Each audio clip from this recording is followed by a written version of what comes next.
हड़प्पा जो है ये 1921 में दयाराम साहनी द्वारा खोजा गया। अब ये काफी इम्पोर्टेंट हो जाता है आपके लिए, अगर कभी पूछा जाए कि हड़प्पा सभ्यता की खोज किस वर्ष की गई, तो 1921 में की गई। और किसने की, तो ये की गई दयाराम साहनी द्वारा। ठीक है, ये याद रखना है।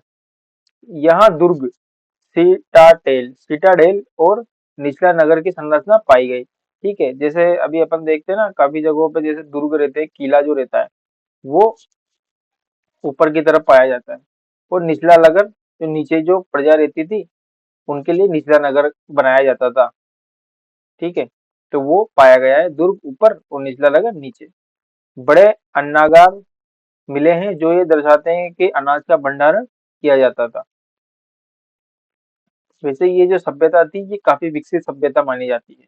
अब यहाँ पे उस समय देखो आप कि अन्नागार मिले हैं, यानी कि अनाज का भंडारण किया जाता था। ठीक है, जैसे अभी भी हमारे जो किसान भाई होते हैं वो काफी सारे अन्नागार बना के रखते हैं। तो वो क्या करते हैं, जैसे उन्होंने कुछ अनाज वगैरह उगाया तो उसको स्टोर करके रख लेते हैं। अब जैसे ही उसकी कीमत बढ़ेगी, ठीक है, तो वो अधिकतर लोग यही चाहते हैं कि जब हम उसको ज्यादा से ज्यादा दाम में बेचें। तो ये भी इस तरीके से ही किया करते थे। तो ये एक तरह से व्यापार हुआ करता था उस समय का। उसके बाद दूसरा जो है वो है मोहनजोदड़ो। मोहनजोदड़ो जो है ये 1922 में राखलदास बनर्जी द्वारा खोजा गया। ये भी याद रखना है। ठीक है, 1922 में खोजा गया। पहला जो हड़प्पा था वो 1921 में, और मोहनजोदड़ो जो है वो 1922 में राखलदास बनर्जी द्वारा खोजा गया। ये विशाल स्नानागार ग्रेट बाथ मिला, इसमें यह संकेत मिलता है कि लोग स्वच्छता को महत्व देते थे। मतलब यहाँ पे क्या है, बड़े बड़े जो है स्नानागार मिले हैं। बड़े बड़े स्नानागार में क्या किया करते थे, जैसे कुछ कभी कुछ प्रोग्राम वगैरह हुआ, जैसा बाढ़ त्योहार रहता है, तो लोग एक जगह पे जाके, जैसे ये बड़ा सा स्नानागार मिला है, यहाँ पे जाके जैसे कुंड वगैरह नहीं रहता अभी, तो वहां पे जाके काफी सारे लोग नहाते हैं, है ना। तो इसी तरीके से ये किया करते थे, जैसे कुछ प्रोग्राम वगैरह होता था या फिर कभी कुछ फंक्शन वगैरह हुआ, तो ये वहां पे जाके एक साथ सामूहिक स्नान किया करते थे, ऐसे अपन बोल सकते हैं। यहाँ संगठित जल निकासी प्रणाली, ड्रेनेज सिस्टम विकसित थी। ठीक है, तो इनका जो ड्रेनेज सिस्टम था वो भी काफी विकसित था, है ना।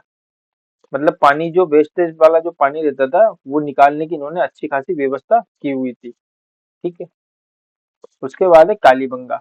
कालीबंगा ये राजस्थान में स्थित था। ये हल से जुते खेतों के प्रमाण मिल रहे हैं। अब ये क्वेश्चन काफी बार पूछा गया है, और आगे भी हो सकता है कि इसको घुमा फिरा के या डायरेक्ट पूछा जा सके कि जो मोहनजोदड़ो जो है, यहाँ पे सबसे पहले हल से हल से जुते खेतों के प्रमाण कहाँ पे मिले हैं, तो वो कहाँ पे मिले हैं, कालीबंगा में मिले हैं। ठीक है, ये याद रखना है। मिले हैं जो ये दर्शाते हैं कि यहाँ खेती होती थी। यहाँ अग्नि वेदिकाएं मिली हैं, जिससे ये साबित होता है कि लोग धार्मिक अनुष्ठान करते थे। ठीक है, अग्नि वेदिकाएं जैसे वो नहीं होता हवन कुंड, उस तरीके का मिला है। तो उस समय भी धार्मिक अनुष्ठान होते थे, पूजा पाठ का प्रचलन था। ठीक है, हवन वगैरह किए जाते थे। उसके बाद है लोथल। लोथल जो है ये गुजरात में स्थित था। आज का जो गुजरात है वहां पे स्थित था लोथल बंदरगाह।